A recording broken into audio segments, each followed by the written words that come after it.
Hola a todos. Además, imagino que en pocos lugares juego tan de local como acá.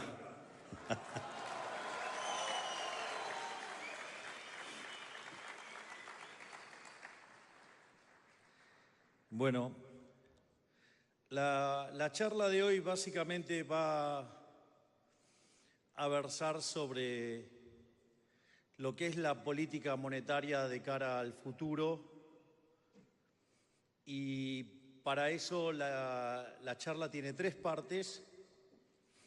Tiene una parte donde básicamente describo las condiciones iniciales, la situación en la que se encontraba la economía argentina en el momento que llegamos.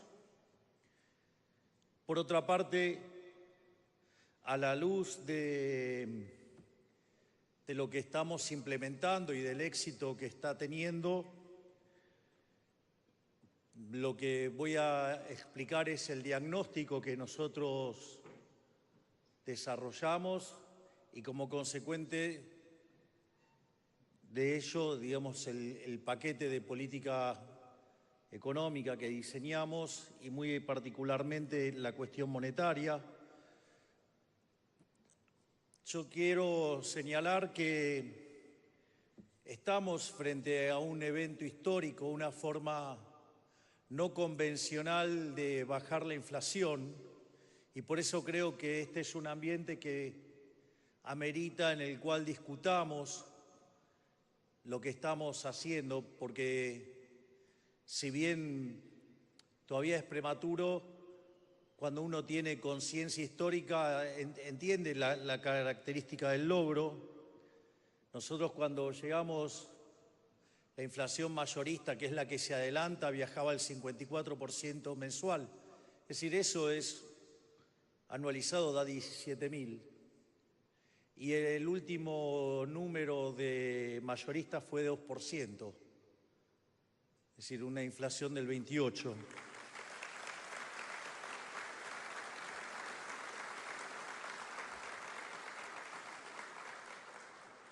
Y creo que vale la pena la discusión y el análisis, porque sistemáticamente se dijo que nosotros no tenemos programa. Entonces la pregunta es, ¿cómo hicieron para que baje?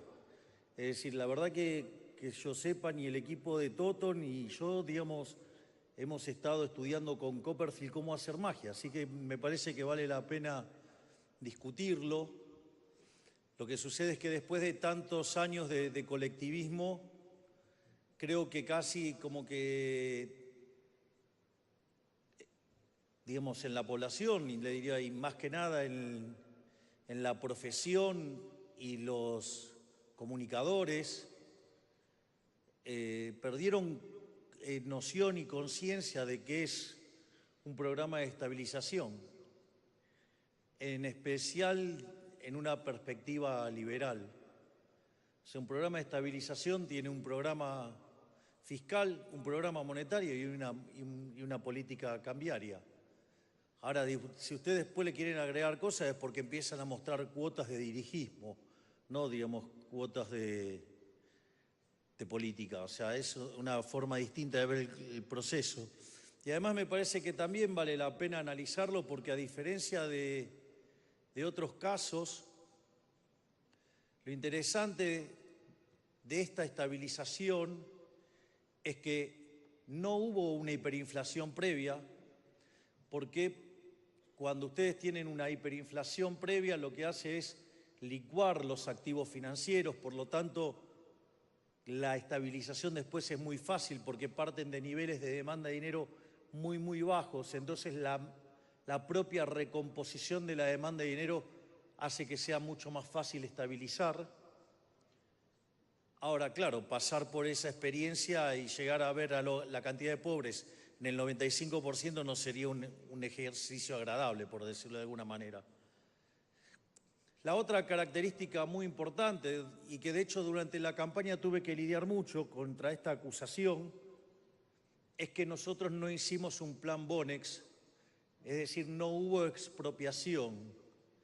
De hecho, si bien nadie hablaba de cómo resolver el problema de los pasivos remunerados y nosotros éramos los únicos que hablábamos de los pasivos remunerados. Básicamente, lo que nosotros no dábamos eran fechas. Y de vuelta, porque nosotros somos un gobierno liberal libertario y consecuentemente todo el proceso tenía que ser a mercado y eso depende de las decisiones de los individuos. Ahora, algo que parecía imposible, nosotros lo resolvimos en 6 meses. Es decir, nosotros terminamos con el déficit cuasi fiscal de 10 puntos del PBI y eso parece que nadie lo nota, pero vaya que en términos de inflación esperada y hacia adelante esto es un tema verdaderamente significativo.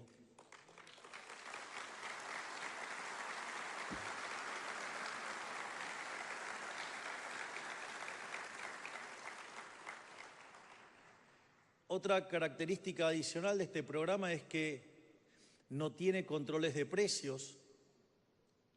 Además, no hemos fijado el tipo de cambio, es decir, no hay un tipo de cambio fijo, hay un sistema de crawling peg.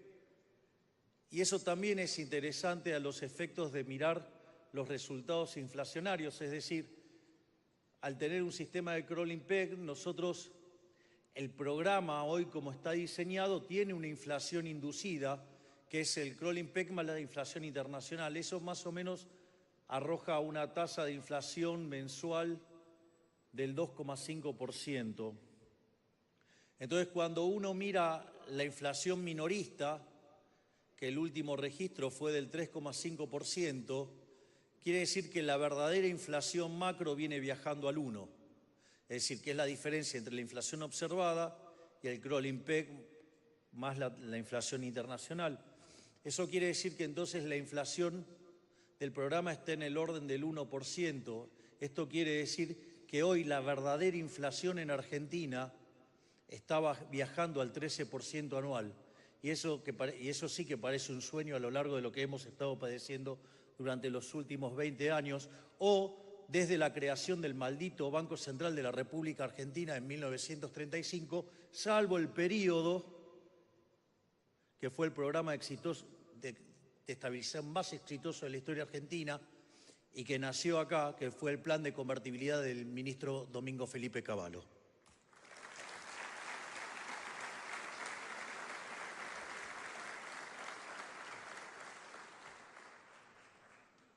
Por otra parte, esto además se hizo recomponiendo precios relativos.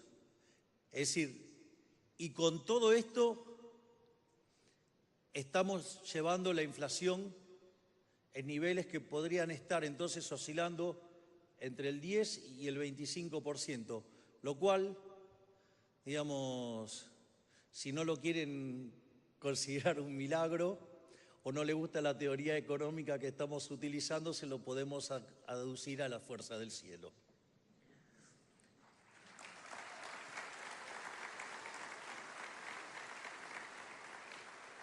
Y finalmente, lo que voy a hacer es contar cómo es la política monetaria hacia adelante, porque eso también nos va a ayudar a comunicar y tratar de explicar qué es lo que estamos pensando de cara al futuro. Voy a explicar el concepto de dolarización endógena y después mostrar cómo nosotros estamos viendo el crecimiento y cómo esto liga con la parte monetaria. Es decir, hoy no voy a estar discutiendo distintos regímenes monetarios y demás, porque me parece que ya es una discusión que parece poco relevante y es hora de que nos pongamos a hacer foco en el futuro.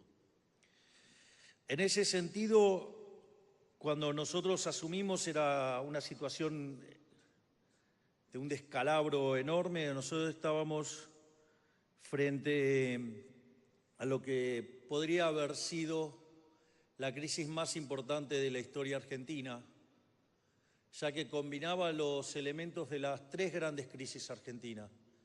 teníamos un money overhang que era el doble del que había en la previa del Rodrigazo, allá en 1975, durante el gobierno de María Estela Martínez de Perón. Espantoso gobierno que implicó, digamos, no solo la AAA y andar, digamos, y el decreto de aniquilamiento y algunas aberraciones adicionales, sino que en el medio se sextuplicó la tasa de inflación y multiplicó por 5 la cantidad de pobres. Entonces, si nosotros teníamos el doble de desequilibrio monetario, por lo menos hubiéramos multiplicado por 12 la tasa de inflación, es decir, lo hubiéramos llevado a niveles del 2400, y por otra parte no podríamos haber multiplicado por 5 por la cantidad de pobres porque, digamos, no puede pasar el 100%. Es decir, solo eso con una de las partes del desequilibrio.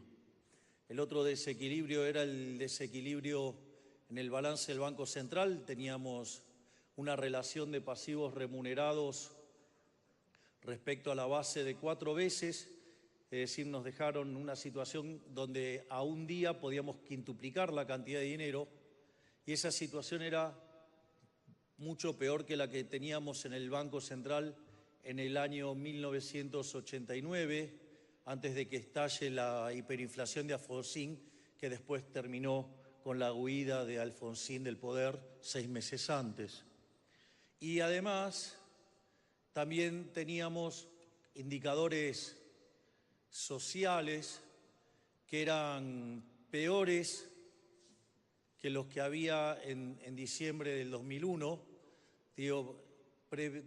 previa caída de la convertibilidad y el golpe de Estado impulsado por Duhalde y Alfonsín, que paradójicamente Alfonsín, lo muestran como el padre de la democracia, siendo que fue partidario de un golpe de Estado, pero que evidentemente especificarle la deuda a Clarín hizo mostrarlo como un héroe.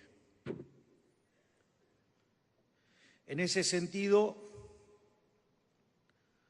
nosotros nos encontramos que durante la primera semana de diciembre la inflación venía viajando al 1% diario, algo que implica una inflación anual del 3.700%. Cuando uno mira la segunda semana y computa los 15 días pertinentes, o sea, la inflación se había acelerado a un ritmo del 7.500 anual.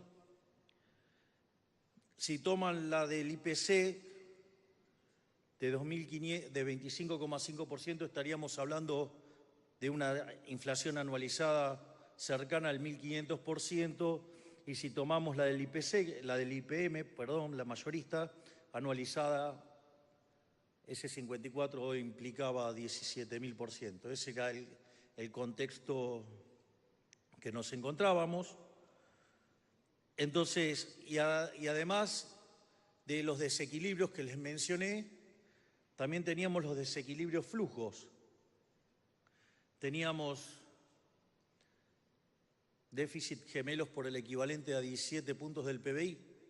Piensen que cuando en lo que es la literatura de indicadores tempranos de crisis, un déficit de 4% gemelo, es una alerta amarilla, 8 es alerta roja, bueno, 17 fue púrpura, violeta, y por eso ganamos nosotros. ¿Qué esperaban?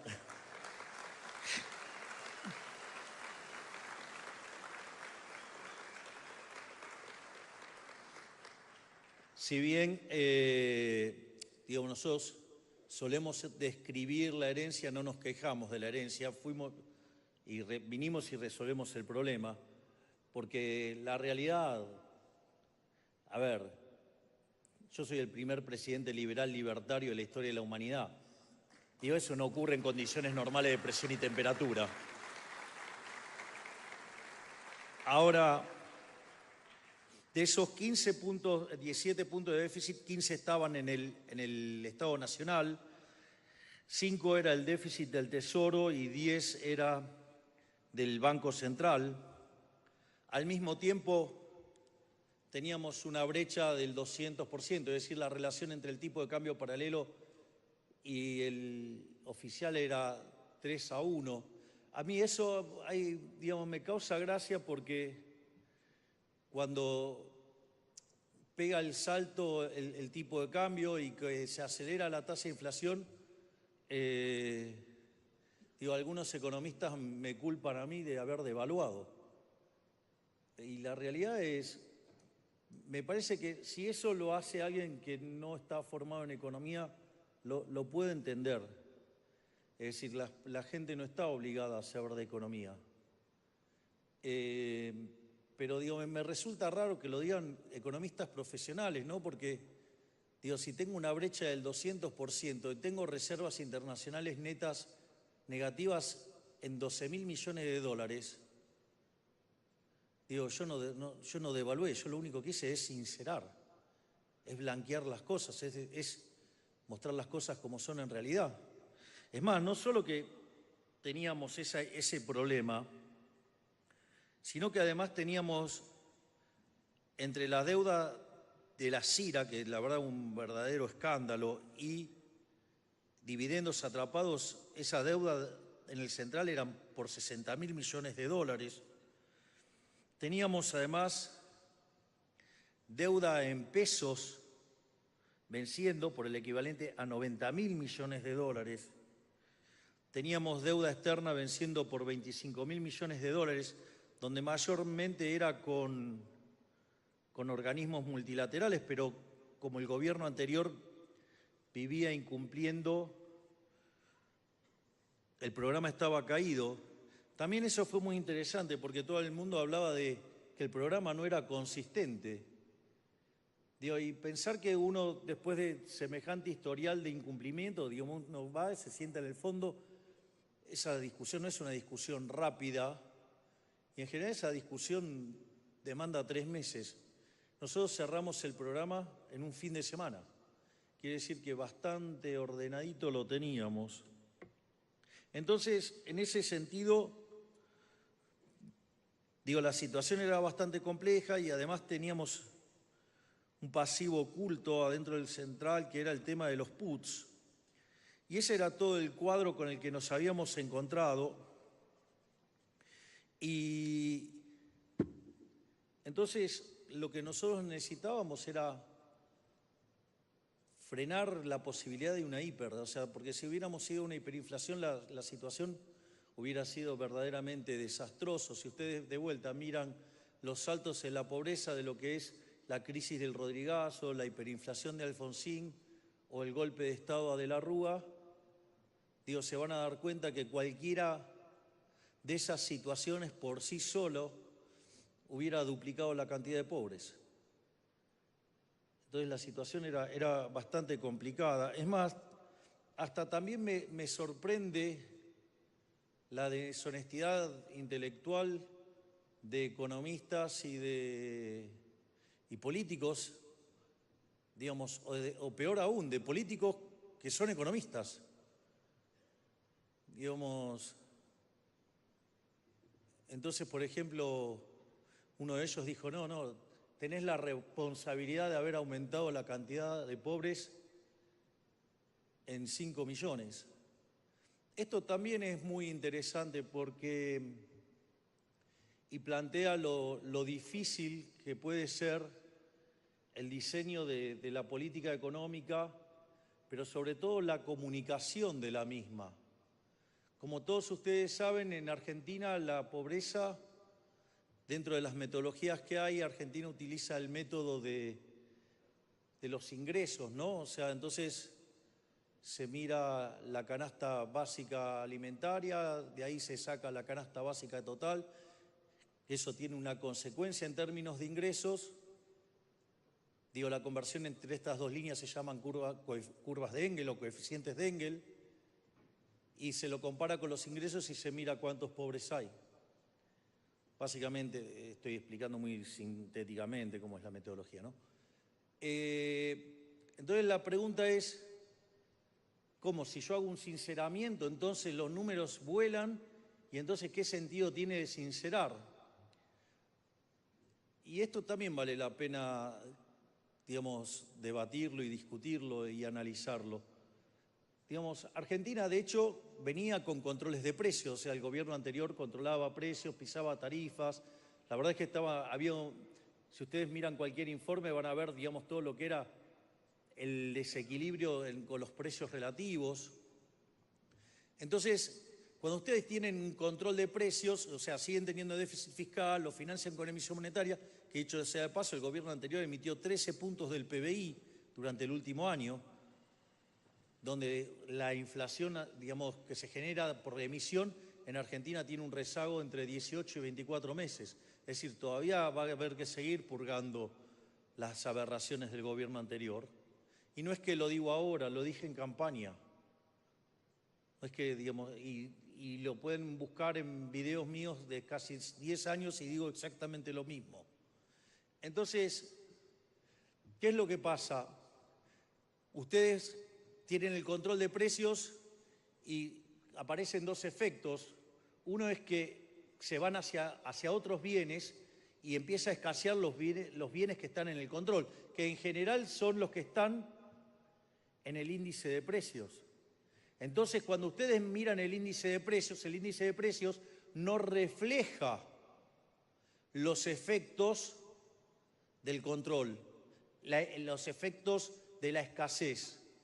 A punto tal que ustedes pueden agarrar y llegar a un momento donde, que era lo que pasaba sobre el final del gobierno anterior, es que las góndolas estaban vacías.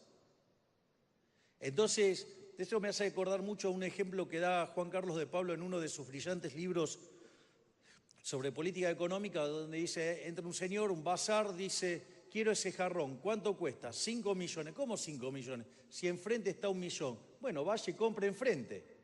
No, bueno, enfrente no hay. Bueno, acá cuando cueste 1 millón, cuando no haya más también va a costar 1 millón. El precio es al que hay.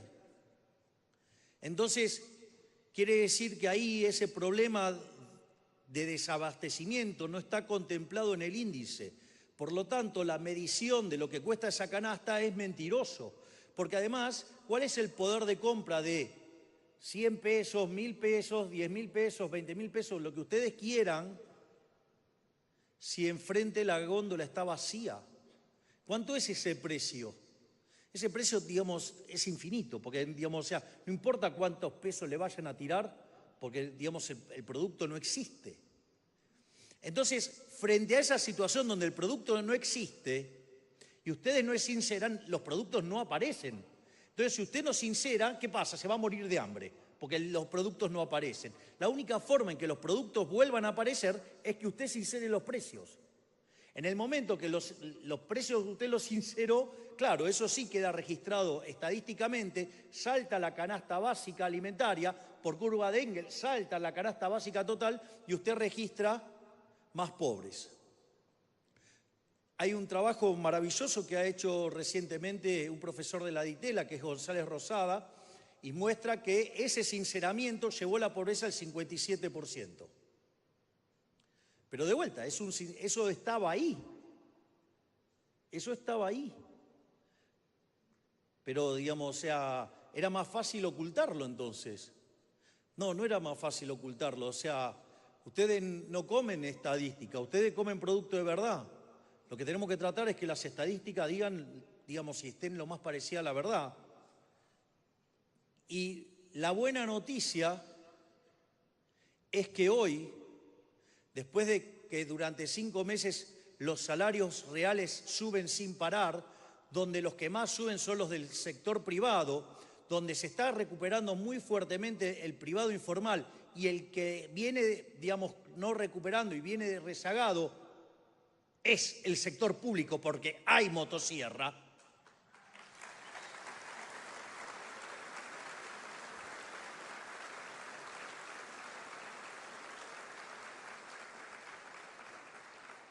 El dato para el último trimestre, según las estimaciones de González Rosada, es 49%. Es decir, acabamos de bajar la pobreza en 8 puntos porcentuales. Vaya que sí que nos estamos ocupando de los más vulnerables.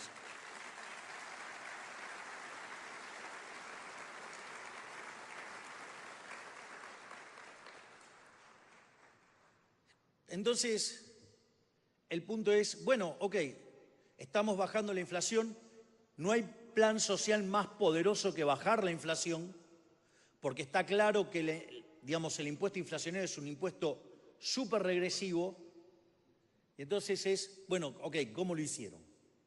¿No? O sea, me parece que está, digamos, y por eso es importante el diagnóstico. Ahora, yo recuerdo que previo a la campaña, ahora ya no se discute tanto, pero previo a la campaña estaba, digamos, más debatido el tema sobre la naturaleza de la inflación. Entonces, hay un conjunto de economistas que creen que es multicausal. Bueno, yo no hay, digamos, desde que maduré y crecí nunca creí esa cosa. Lo creí cuando era muy chico y bueno, pero digamos, uno después se da cuenta que los Reyes Magos son los padres, qué sé yo. Entonces, yo siempre adhería a la hipótesis monetaria de la inflación. Eso es tan importante, hasta en la definición que utilice un economista de inflación va a marcar la diferencia. Por ejemplo, en mi caso, la inflación es la pérdida de poder del poder adquisitivo del dinero. Es decir, se genera por un exceso de oferta de dinero, ya sea porque sube la oferta, porque cae la demanda, o porque ocurren las dos cosas a la vez y todos los precios expresados en unidades monetarias suben. Es decir que si yo tengo esa definición, yo me tengo que ir y cagar a trompadas con Reconquista 266. O sea, tengo que ir y agarrármela con el Banco Central. Ahora, la otra definición de inflación, que es la que le gusta a los políticos, es la suba generalizada de los precios. Entonces ahí ustedes se la agarran con los sindicalistas, digo que no son ninguno santo, obviamente, con los empresarios, con los trabajadores, o sea, con cualquiera menos con los políticos. Obvio que a los políticos les encanta eso. Entonces, bueno, parece que ese debate está bastante encaminado, o sea, no estoy escuchando mucho a los heterodoxos y esas tonterías de la inflación multicausal. Pero, entonces, ahora, la forma en la cual llegamos a esto no es lo mismo, depende de qué escuela estén parados. Digamos, no es lo mismo la hipótesis monetarista, ¿sí? Digamos, a la Friedman, no es lo mismo la hipótesis a la Robert Lucas Jr. y tampoco es lo mismo la hipótesis en el formato austríaco. Entonces, ahí, digamos, digo, es conocido, digo que yo adhiero a la hipótesis de la escuela austríaca. Entonces, algo que parece bastante obvio no es tan obvio. Es decir, por ejemplo, en la hipótesis monetarista el dinero no es neutral de corto, pero sí lo es de largo. En la hipótesis de rational expectation, digamos, lo es aún de corto plazo, salvo que haya sorpresa, pero los efectos de la sorpresa en el tiempo, si ustedes abusan de ese mecanismo, desaparece. Bueno, digamos, en la hipótesis de los austríacos, el dinero nunca es neutral. Digamos, es más, es un elemento pernicioso que hace daño y que la verdad es que, ya avanzaré, no les voy a expoliar el final, pero se lo imaginan. Entonces, por eso es tan importante volver a la base. Parece algo que es rudimentario, parece un comentario para principiantes, pero sucede que parece que los economistas nos hemos olvidado de cosas tan básicas que entonces estamos delirados en cualquier cosa y nos olvidamos de qué se trata el problema. El primer punto es ¿por qué existe el dinero? Es decir, ¿por qué existe el dinero? Porque, digamos, o sea, si no sabemos por qué existe el dinero, ¿cómo vamos a entender la hipótesis, digamos, monetaria de la inflación si no entendemos de lo que estamos hablando? Entonces, el dinero existe Básicamente porque si ustedes no tuvieran dinero tendrían una economía de trueque. Ahora en una economía de trueque, digamos, es bastante complejo el funcionamiento de una economía de trueque, porque ustedes tienen dos grandes problemas. El primero es la doble coincidencia. Es decir, ustedes tienen que encontrar que alguien quiera comprar lo que ustedes quieren vender, pero además necesitan la recíproca, lo cual es un problema bastante complejo. Ahora, ustedes pueden encontrar, por ejemplo, yo puedo encontrar el panadero que quiere pan y yo quiero pan.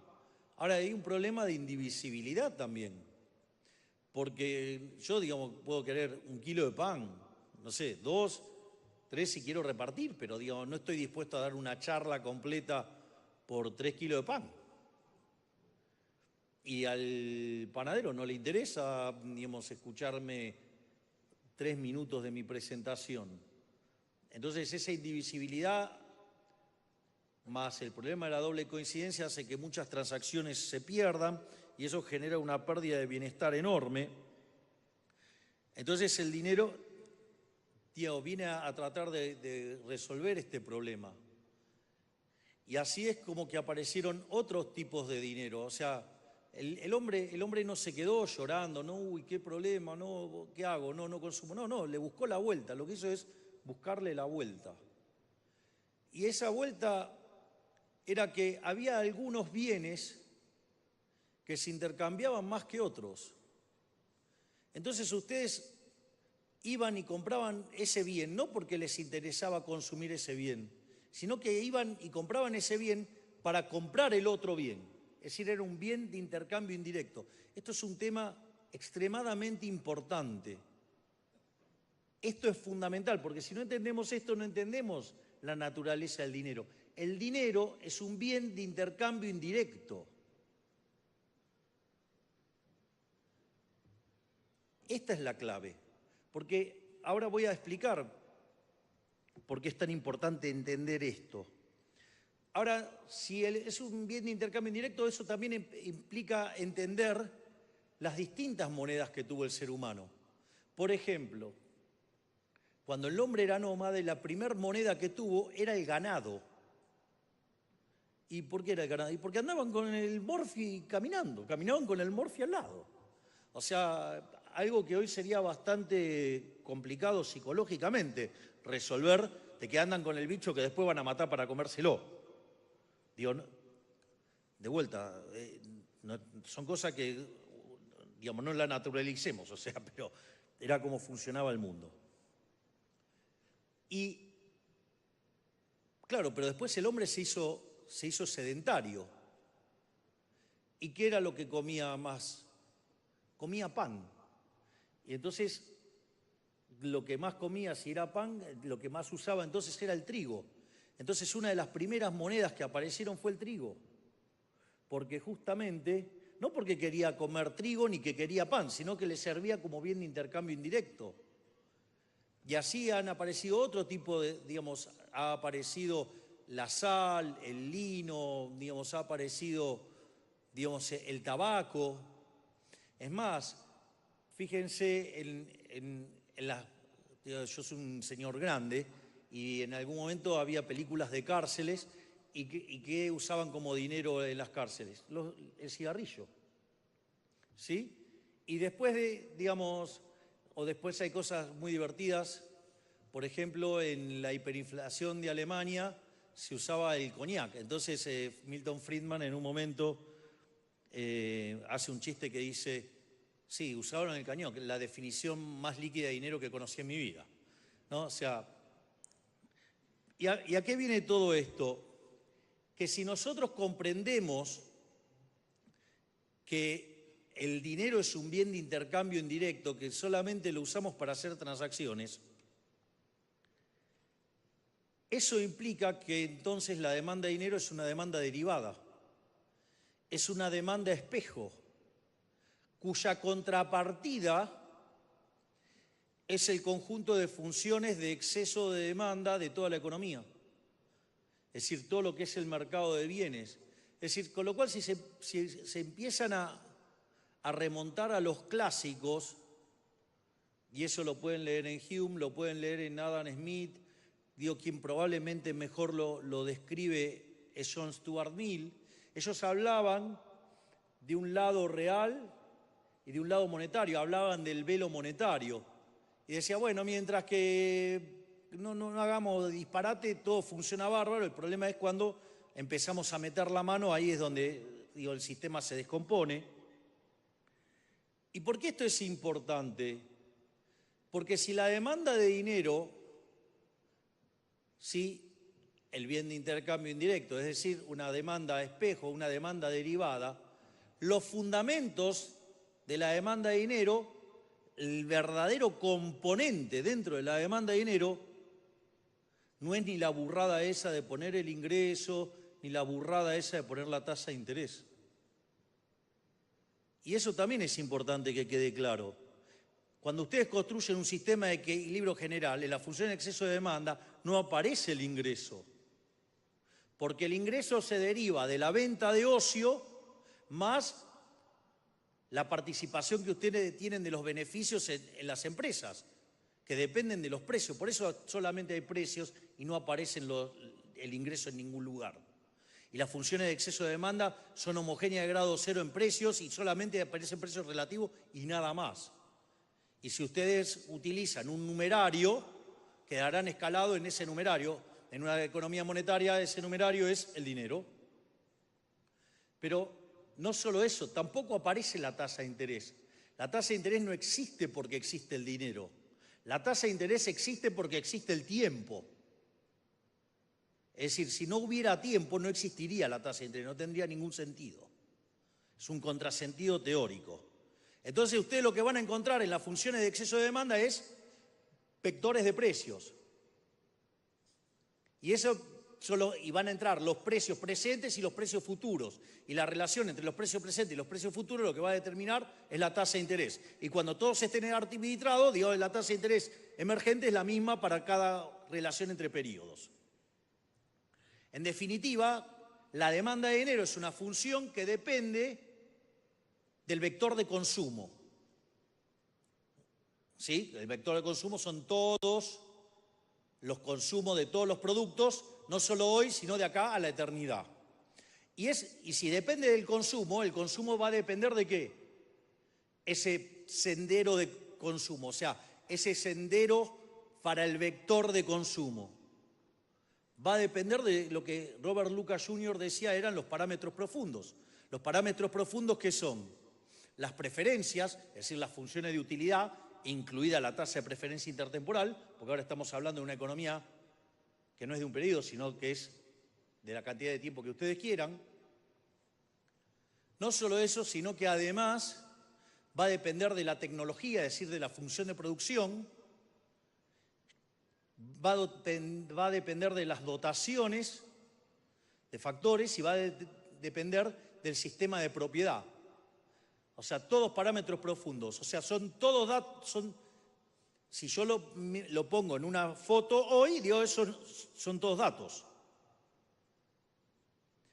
Por lo tanto, la demanda de dinero, en condiciones normales de presión y temperatura, tendría que ser ¿qué?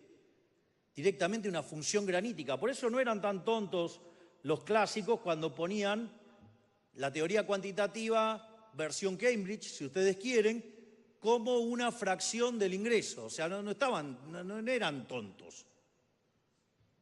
Es decir, después está el problema de la inconsistencia de grado, de que es una función homogénea de grado 1 y que eso no pueden pegar el sistema. Pero es un problema de índole matemática que Mises lo resolvió, entre otros problemas que resolvió Mises.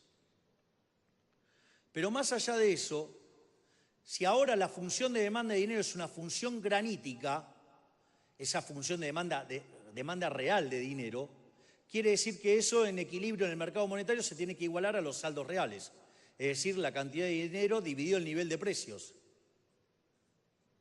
Por lo tanto, el nivel de precios va a venir determinado ¿por qué? Por la cantidad de dinero. Es decir, ustedes cuando fijan la cantidad de dinero, dada la demanda de dinero, están determinando el nivel de precios. Digo que en el fondo no hay ni más ni menos que, puesto de otra manera, el problema del ancla nominal. Es decir, cuando el Banco Central determina la cantidad de dinero, determina la escala nominal de la economía. De ahí que cuando el Banco Central incrementa la cantidad de dinero, suben los precios. Entonces, la naturaleza monetaria de la inflación dice que la inflación es siempre y en todo lugar un fenómeno monetario generado por un exceso de oferta de dinero o una caída en la demanda de dinero que hace que el poder adquisitivo del dinero caiga y por ende todos los precios expresados en unidades monetarias suban. Y ese proceso no es neutral, porque la forma en la cual ustedes derivan utilidad, es decir, si ustedes tienen individuos que son distintos, eso ya básicamente les va a generar que el dinero no es neutral, porque la utilidad marginal de 20.000 pesos para mí no es la misma que ustedes tienen para cada uno. Por lo tanto, eso va a modificar mi patrón de consumo. Por ende, no es neutral. O tengo un único individuo, pero ahora tengo varios bienes. Ok, no me va a derivar la misma utilidad los distintos bienes. Entonces, por ende, si yo tengo una economía, digamos, donde los individuos no son todos iguales y además no hay un único bien, el dinero no es neutral. Si ustedes quieren ir al mundo de Friedman o Robert Lucas Jr., donde es neutral, ustedes tienen que ir ¿a qué? A una situación donde tienen un agente representativo y un único bien. Y ahí derivan el resultado de la neutralidad del dinero. Pero, digamos, en la vida real esos supuestos no se cumplen, por ende el dinero no es neutral. Y le digo más, el dinero lo único que puede hacer es causar daño. Porque si el Banco Central emite, genera daño. Porque si el Banco Central contrae, genera daño. Si no hace nada, ¿para qué le estoy pagando? ¿Para qué lo tengo? Digo, ¿para qué les estoy pagando? Y si creo que, digamos, fatalmente arrogante, que tengo tipos tan brillantes que pueden hacer lo que la gente determinaría, digo, ¿por qué se lo voy a dar si lo puede hacer la gente sola? Digo, ya empezó mi alegato en contra del Banco Central.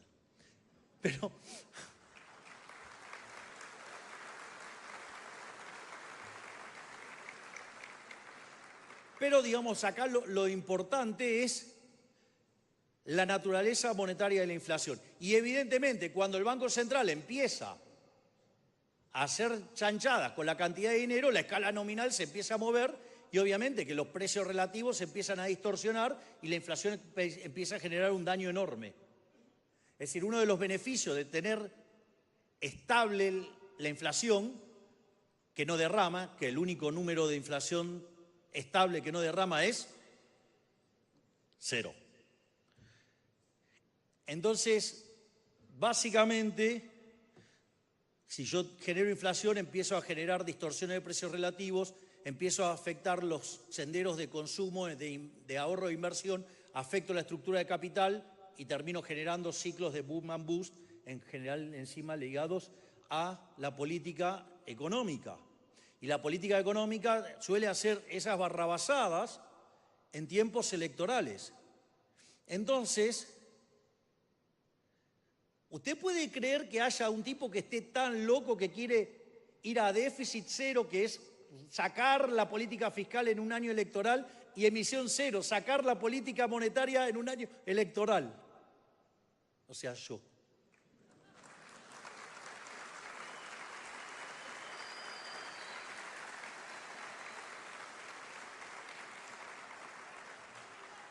Mire, si esto termina bien, no solo que va a ser un éxito político que está dando vuelta por el planeta, pero va a ser una revolución también para los propios economistas. O sea, digamos, el policy maker que relega, digamos, a hacer política monetaria y fiscal expansiva en el año electoral. Esto sí que no estaba en ningún libro de texto.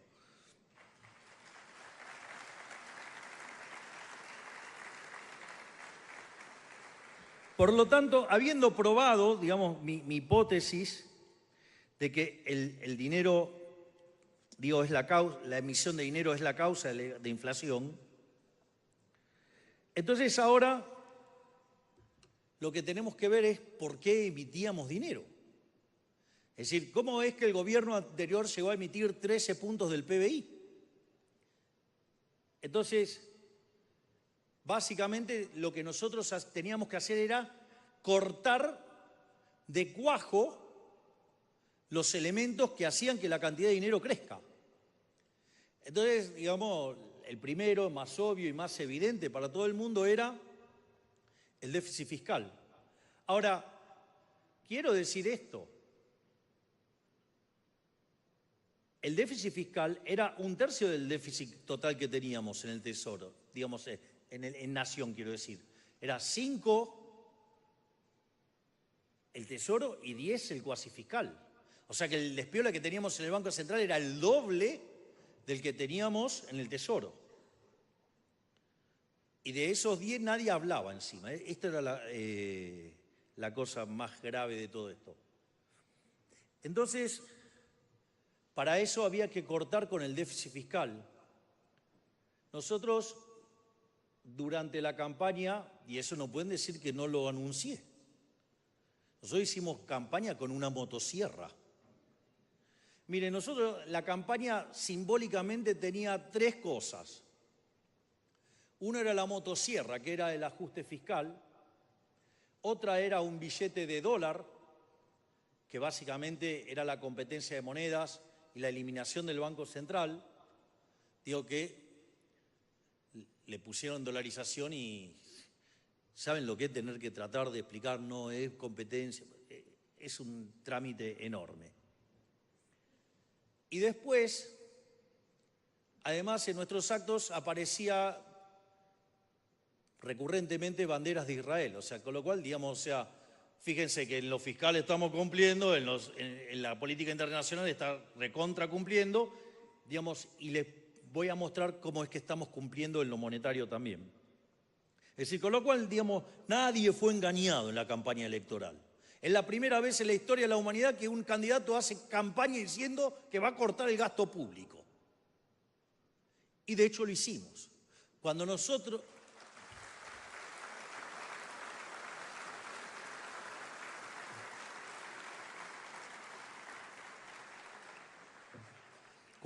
dijimos que íbamos a ir a déficit cero, nos dijeron que estábamos locos, que era imposible, que con suerte se podía cortar 1 punto del PBI por año, y nosotros planteamos que el primer año íbamos a ir a déficit cero. Y lo más increíble es que lo logramos en el primer mes de gestión.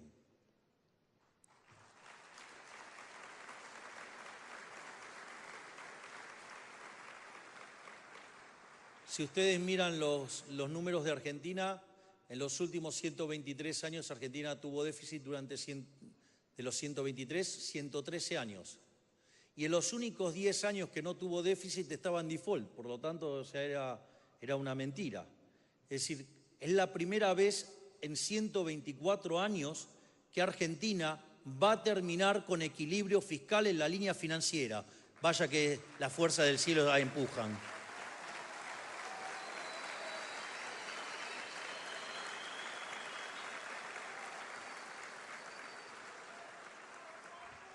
Eso fue un elemento muy importante porque cortó de cuajo la emisión de dinero por lo que se llama la vía del fiscal.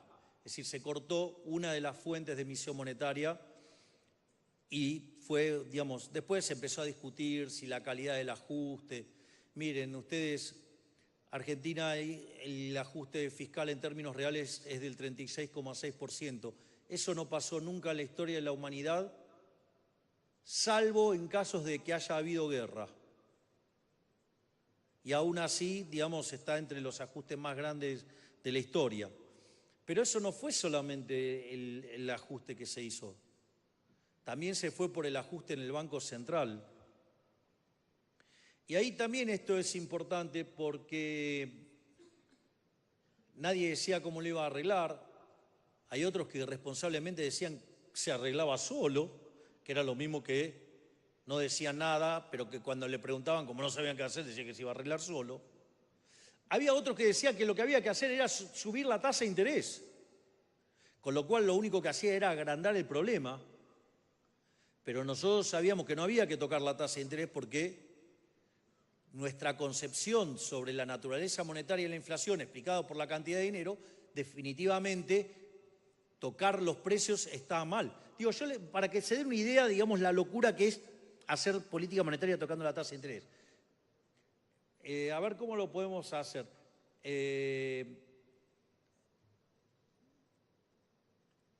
¿Se acuerdan que teníamos en una época un secretario de Comercio que se llamaba Guillermo Moreno? Es decir, la pregunta es, eso de controlar los precios que hacía Moreno, y les pido que sean enfáticos, ¿me pueden gritar si está bien o está mal? No los veo muy convencidos. O están con problemas de garganta, o Moreno les resultaba simpático. Pueden ser más específicos, que se entere que no les gusta a nadie no controle el precio.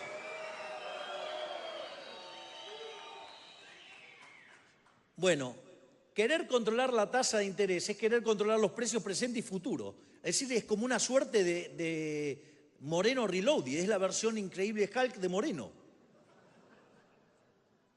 De hecho, si nosotros le hubiéramos hecho caso a los que decían que había que ir a tasas de interés real positiva, hoy la relación de pasivos remunerados respecto a la base estaría arriba de 10 veces, nos hubiéramos pasado hablando del carry trade, nos hubiéramos pasado hablando de la pelota de las LELIQs o de lo que ustedes quieran, hubiéramos hablado de todo ese tipo de cosas y si no hacíamos una expropiación entonces explotábamos. Esa sería la discusión hoy en Argentina si nosotros le hubiéramos hecho caso a los que decían que había que ir a tasas de interés reales positivas. Como nosotros creemos que la tasa de interés es un mecanismo de coordinación intertemporal y la inflación un problema monetario, ni se nos ocurrió hacer esa gansada. Y menos mal que no lo hicimos. Con lo cual imagínense todos los libros que estamos tirando a la basura de los tipos que hablan que no, que la tasa, saben todo eso porque no sirve para nada. Dicho esto, entonces, el punto era, nosotros hacemos un salto devaluatorio y lo que arbitramos fueron las tasas en dólares, es decir, la sustitución de monedas. Eso implicaba que las tasas de interés reales en pesos eran negativas, pero aún así eran muy altas en dólares. Entonces, ¿cómo iban a bajar las tasas en dólares y cómo se iba a limpiar el balance del Banco Central? Bueno, una parte del balance del Banco Central se licuó. Es decir, parte del ajuste lo pagaron los bancos. Es decir, tuvieron que dejar de trabajar de bicicleteros y tuvieron que empezar a trabajar de bancos.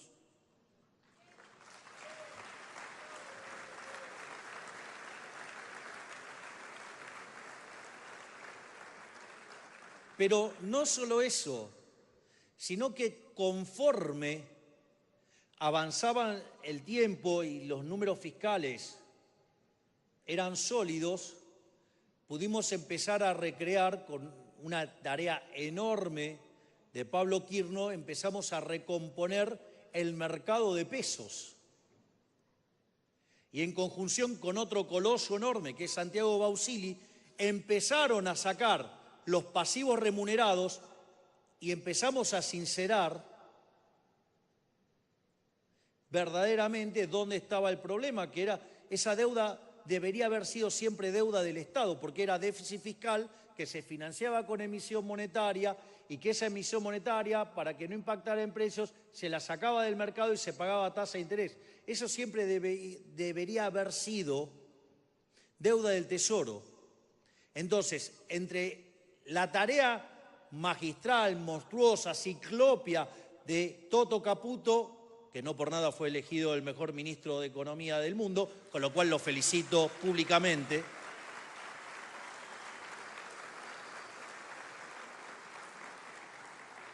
sumado al enorme trabajo de Pablo Quirno, recomponiendo el mercado de deuda en pesos, y la tarea fabulosa de Santiago Bausili en el Banco Central, empezamos a desarmar el problema de los pasivos remunerados, que estaban a un día, y que hubiéramos quintuplicado la cantidad de dinero en un día si en lugar de ser liberales libertarios hubiéramos actuado como liberales libertarados.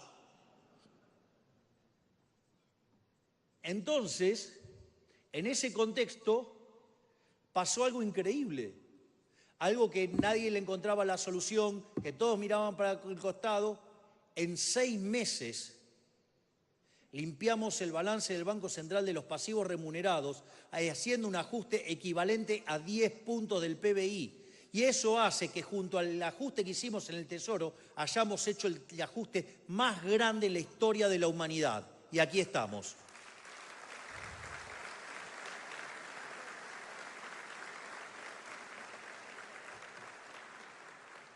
Por lo tanto, terminamos con el problema de los pasivos remunerados, después resolvimos la cuestión de los puts y ya lo único que quedaba era la emisión por sector externo. Y obviamente que nosotros, digamos, miren, les voy a contar una anécdota que es fabulosa. Boca juega una final intercontinental, si no me equivoco fue contra el Milan. Boca define por penales. Esto es de mi época, que era de Boca. Aviso que dejé de ser de Boca cuando cierto personaje volvió y cuando apareció un 5 que tenía menos marca que la salada. Eso hizo que yo dejara de ser de Boca.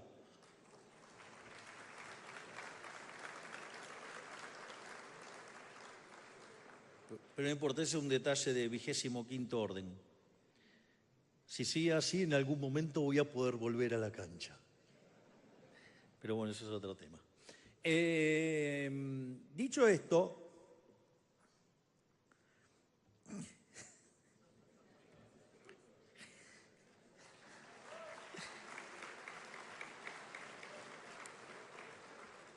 van a una definición por penales y Battaglia erra el penal. Y afortunadamente, gracias a Bondancieri, que además es un tipazo, igual que Palermo, se imaginan que soy re Palermo yo, entonces Boca gana esa final y un periodista no tiene mejor idea que ir a reportearlo cuando quiere ir a festejar a Battaglia. Y entonces va y digo, en lugar de preguntarle, no sé, sobre qué sentía de que habían ganado, todo, ¿qué se siente haber errado el penal? Entonces Battaglia, con una gran sabiduría, digamos, fabuloso, le dice, ¿vos alguna vez pateaste un penal en una final intercontinental? No, bueno, mirá, los penales lo erran los que patean, los que no patean no erran.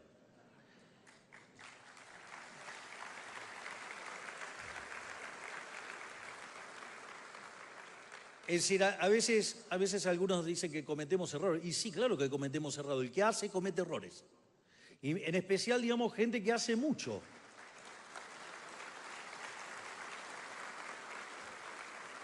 Porque si yo le hubiera dicho que con 15% de la Cámara de Diputados y con 10% de la Cámara de Senadores íbamos a hacer una reforma estructural que es la más grande de la historia de Argentina porque es 8 veces más grande que la de Menem, me hubieran dicho que es imposible. Y sin embargo nosotros lo hicimos.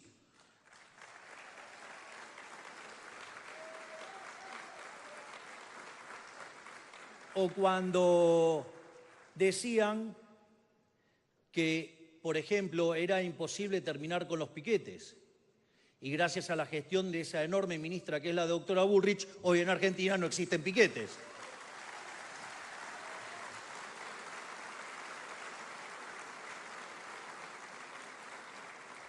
O los que decían que era imposible terminar con los intermediarios de la pobreza hasta que puse una ministra que tiene las pelotas como el Mario Alberto Kempes y terminó con los gerentes de la pobreza.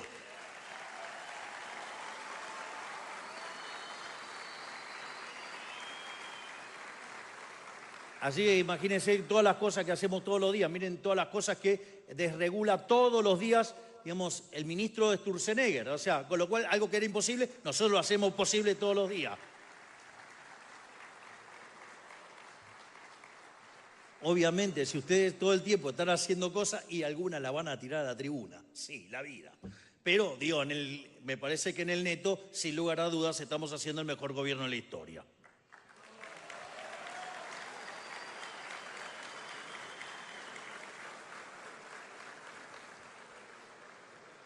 Y en este sentido, cuando nosotros avanzamos al programa, a la parte monetaria del exceso de oferta cero, básicamente lo que estábamos diciendo era, solamente vamos a emitir para comprar dólares, creyendo que la demanda de dinero, cuando crece con tipo de cambio fijo, trae como aparejado venta de dólares y el aumento de las reservas. Y el problema es que, claro, esto no estaba en los libros de texto, porque yo un día me estaba autoflagelando y un amigo me dijo, che, ¿pero eso estaba en los libros de texto? No. Y entonces, ¿qué querés? Bueno, está bien, pero no debería haberme... Bueno, no importa, digamos, o sea, le erramos ahí y no nos dimos cuenta que cuando ustedes tienen un modelo de economía abierta, sin control de capitales, lo que es la venta de los dólares al Banco Central les demanda dinero, pero eso es cierto cuando no hay control de capitales. Es decir, ahora cuando yo tengo controles de capitales y estoy obligando a liquidar las divisas, esa venta de dólares, esa compra de pesos, no es demanda de dinero. Una parte puede que sea demanda de dinero, pero la otra parte no es demanda de dinero, y eso era lo que estaba yendo al tipo de cambio, y eso era lo que estaba haciendo que hubiera presión en los precios o que la inflación no bajara todo lo rápido que nosotros queríamos. Entonces, cuando nos estamos enfrentando a una corrida y el dólar estaba en 1.500 y que, digamos, todos estaban augurando que saltaba a 2.000 y que a la otra semana a 2.500 y sucesivamente, nosotros decidimos cambiar nuevamente el programa monetario y fuimos a lo que es emisión cero. Bueno, hoy está debajo de 1.200. Pasó algo que nunca había pasado en Argentina y es que bajó el dólar.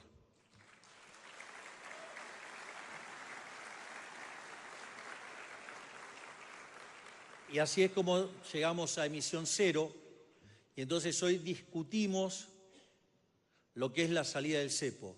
Es decir, hoy estamos de la salida del cepo mucho más cerca que lo que estábamos en diciembre. Porque además en el medio hicimos el reconocimiento de una pérdida de capital en el Banco Central, fruto de la gestión anterior, por el equivalente a 45.000 millones de dólares. Y además en el medio compramos cerca de 20.000 millones de dólares. Es decir, si ustedes quieren ir hacia un sistema, ya sea de competencia de monedas o un sistema libre, o si quieren terminar de cerrar el Banco Central, lo primero que tienen que hacer es sanearlo y restaurar el patrimonio. Porque de esa manera, cuando ustedes restauran el patrimonio, quiere decir que los pasivos monetarios van a ser rescatados y por ende el nivel de precios queda anclado. En cambio, si ustedes lo quieren hacer, ¿sí?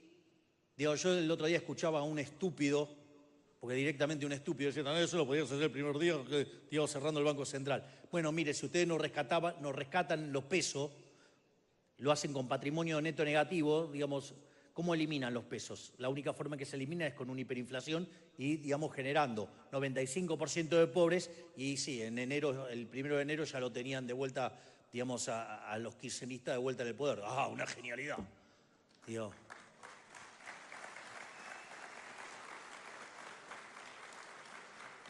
Entonces, ya sea para estabilizar, como para dolarizar o como para eliminar el Banco Central, lo primero que hubo que hacer es sanear el Banco Central y eso nosotros lo hemos hecho como nunca en la historia antes, porque no solo, de vuelta, que limpiamos la pérdida de capital de 45.000 millones de dólares y al mismo tiempo compramos 20.000 millones de dólares. Vaya que le mejoramos la hoja de balance al Banco Central, por eso bajan los precios.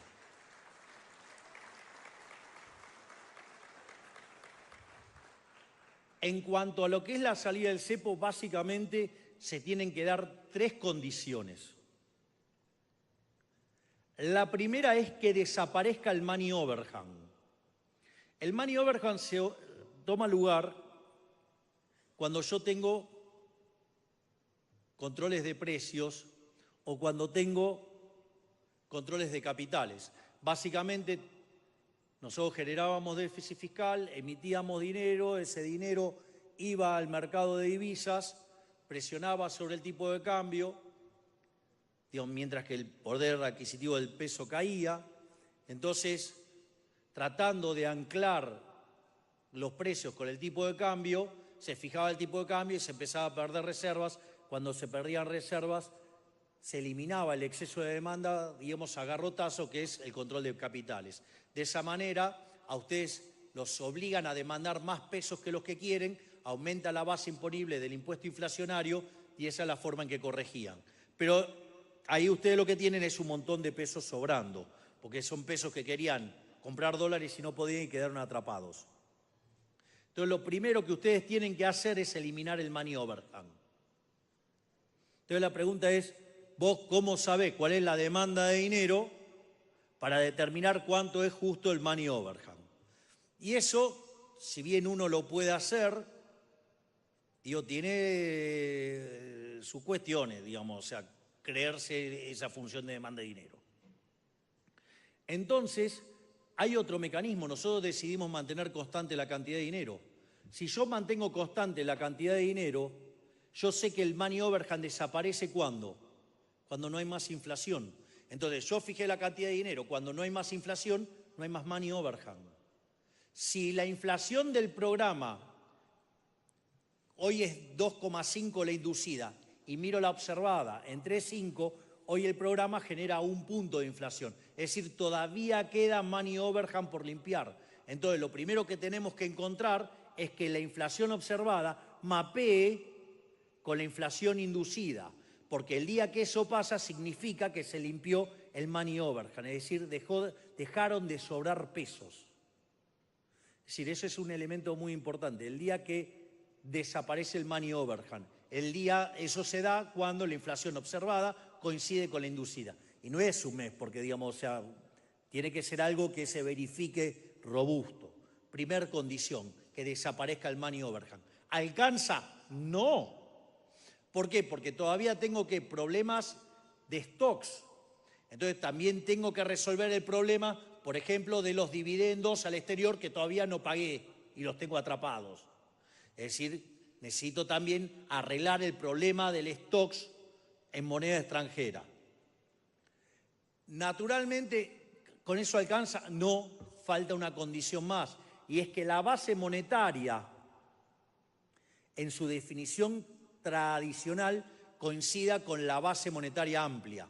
¿Cuál es la diferencia? La diferencia son las LEFIs y las LECAPs. Entonces, en la medida que la economía se empieza a recuperar, empieza a haber demanda de dinero. Si eso es así, lo que nosotros tenemos que ver es que las LEFIs se tienen que achicar. Y es algo que está pasando. ¿Por qué? Porque ustedes son una empresa, tienen la plata en el money market, empieza a haber recuperación de la actividad económica, y vaya que la hay, ya sea porque están subiendo los salarios reales, que hace 5 meses que suben, porque están mejorando en términos reales las jubilaciones, porque se agotó el ciclo de stocks y los tiene que recomponer, entonces se empieza a mover la actividad económica. De hecho, la recesión terminó entre abril y mayo y estamos en recuperación.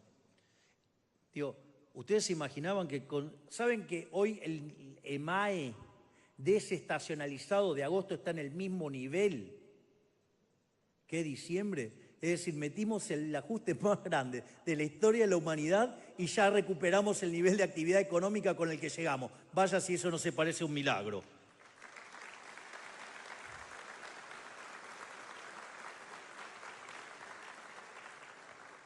Entonces, esa empresa, ¿qué va a hacer para producir? ¿Se va a endeudar? No, va a desarmar su money market.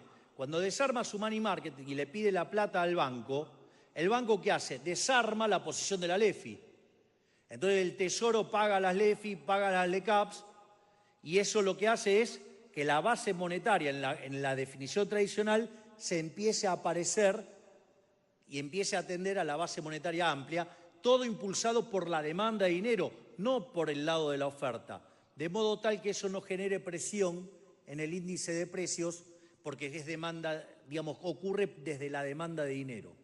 cuando la brecha entre la base monetaria tradicional y la amplia coinciden, al mismo tiempo que se limpia el problema de los stocks de deuda en moneda extranjera y la inflación del programa sea cero, es decir, igual a la inducida, en ese momento no hay problemas de stocks, no hay problemas de flujos y no hay sobrante de pesos. Por lo tanto, ese es el día en el que vamos a abrir el cepo. Y ese día lo vamos a abrir sin que haya ningún tipo de sobresalto, porque no hay con qué ir contra el peso. Es decir, está pensada también la solución para salir del cepo, pero depende de las decisiones de los individuos. Conforme estos elementos converjan más rápido, más cerca está la salida del cepo. Obviamente que si me ponen una torta de plata y arreglo el problema de los stocks, abro y salimos del cepo, no tengan ninguna duda.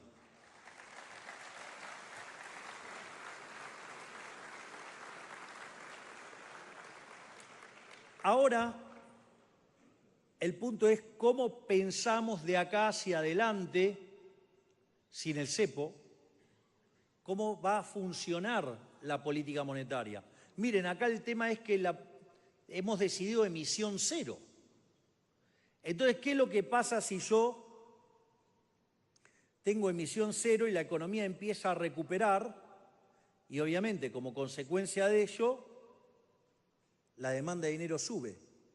Entonces, si la demanda de dinero sube y la cantidad de dinero está dada, ¿qué es lo que me va a pasar? Digo, me van a pasar varias cosas, pero lo más evidente es que voy a tener una deflación. Es más, otra cosa que me va a pasar es que yo voy a traer los dólares para monetizar y cuando traigo los dólares, ¿qué es lo que me pasa? Los llevo al mercado de cambios para hacerme de pesos, entonces me genera una abrupta caída del tipo de cambio nominal. Y el problema que me puede generar eso es que la velocidad de ajuste es tan rápida en el mercado financiero respecto al mercado de bienes que me puede generar quiebras. Entonces, o tengo la deflación o tengo las quiebras. Entonces, ¿cómo resolvemos eso? Eso nosotros ya hemos dado la solución, algunos la están implementando, que es la competencia de monedas. Es decir, ustedes, los propios individuos, son los que monetizan la economía. Entonces, toman sus dólares y hoy ustedes pueden hacer transacciones en dólares o en cualquier moneda.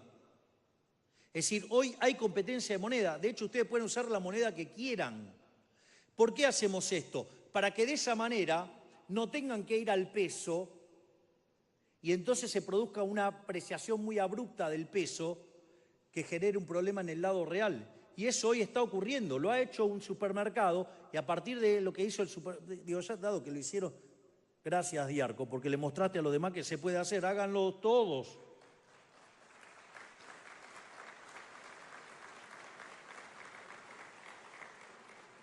Entonces ustedes empiezan ahora a circular los dólares en la economía para hacer las transacciones. Entonces, conforme, si ustedes antes tenían un modelo de tipo de cambio fijo, ¿qué es lo que pasa? No, bueno, ustedes necesitaban ir, vender los dólares, el Banco Central los compraba y, digamos, y se estiraba, digamos, la cantidad de dinero. Que fíjense que lo que estira la cantidad de dinero es la demanda de dinero. Pero si yo no aumento la oferta, entonces ¿cómo resuelvo eso? O con deflación o que gente, digamos, haga un sistema de competencia de moneda, ingrese los dólares y los use como se le da la gana. Si ustedes se ponen a pensar que las reformas estructurales que hicimos es un salto en libertad económica de 90 puestos y que hoy tenemos instituciones desde lo formal que se parecen a las de Alemania, Francia, Italia. Argentina tiene para crecer muchísimo en los próximos años. Hay un trabajo de Juan Pablo Nicolini que dice, con alcanzar el equilibrio fiscal, en 10 años duplicamos el PBI per cápita, es decir, vamos a crecer al 7% anual. No solo eso, sino que además, si ustedes se fijan, el hecho de haber hecho un ajuste fiscal de 15 puntos del PBI, eso le implicó devolverle al sector privado 15 puntos de ahorro. Y eso va a financiar la inversión, eso va a hacer que la economía crezca. Además tienen las ventajas del RIGI, digamos, tienen la caída del riesgo país. ¿O a alguien se le hubiera imaginado que recibiendo el país con 3.000 de riesgo país, hoy hayamos roto la barrera de los 900 puntos y que cuando liberemos el cepo vamos a empezar el camino para que tarde o temprano lleguemos a ser investment grade? Lo que era imposible lo estamos haciendo posible.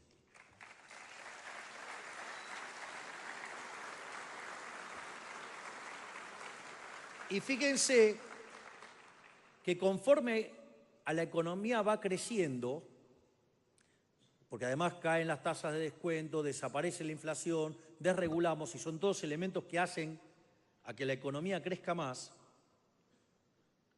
sugiero ver mi charla en idea que presento el caso Argentina como un caso de negocio. Entonces, en ese contexto, con más demanda de dinero, dada la competencia de moneda, se va a empezar a monetizar la economía con la gente metiendo sus propios dólares adentro de la economía. Y eso va a hacer que si yo tengo dada la cantidad de pesos, cada vez voy a tener más dólares relativamente. Y va a haber un momento en que va a ser tan grande la relación entre dólares y pesos en la economía que la dolarización, digamos, va a ser de facto y que hacerla en los hechos, habiendo saneado el balance del Banco Central, va a ser más fácil que un chasquido de dedos. Por lo tanto, a la postre, digamos, vamos a poder dolarizar y poder eliminar el Banco Central y terminar con ese cáncer inmundo que ha sido en la historia argentina llamado Banco Central de la República Argentina, que hizo que le sacáramos 13-0 a las monedas, que destrozáramos 5 signos monetarios, que tuviéramos 2 hiperinflaciones sin guerra y que hubiera sido un mecanismo, digamos, que alimentó la estafa de los políticos. Por lo tanto, se terminó la estafa de los políticos en lo electoral, que dicho sea de paso, somos el único partido que sacó la reforma electoral y puso la boleta única.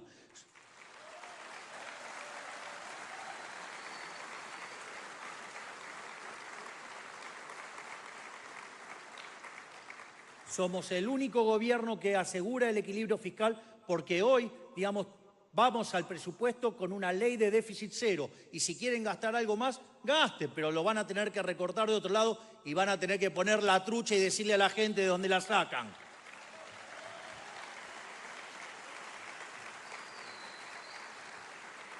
Y finalmente, con todo lo que estamos haciendo en el Banco Central y en materia monetaria, en algún momento la relación entre dólares adentro de la economía y peso va a ser tan grande que vamos a poder dolarizar, vamos a poder cerrar el Banco Central y habremos terminado con ese cáncer que heredamos a partir de 1935, cuando se creó esa institución inmunda que fue el Banco Central de la República Argentina, que para lo único que sirvió fue para enriquecer a los políticos, sí, y empobrecer a los argentinos. Se terminó la Argentina de la casta, llega la Argentina de los hombres libres que van a ser prósperos. Muchas gracias, que la fuerza del cielo nos acompañen y ¡viva la libertad, carajo!